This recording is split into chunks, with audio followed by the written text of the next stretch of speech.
Puluhan pedagang yang berjualan di badan jalan di kawasan Sepul Ulu, Kota Palembang ditertibkan Satuan Polisi Pamong Praja, Kota Palembang.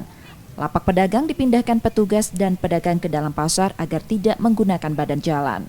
Penertiban dilakukan karena keluhan masyarakat yang terganggu arus lalu lintas di kawasan tersebut.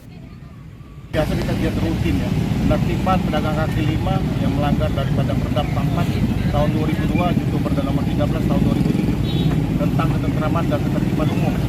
Jadi pagi ini kita penertiban dari 7 Hulu sampai ke 10 Hulu. Yang mana pedagang yang berdagang di badan jalan, bahu jalan, di lahan parkir, fasilitas umum kita tertibkan.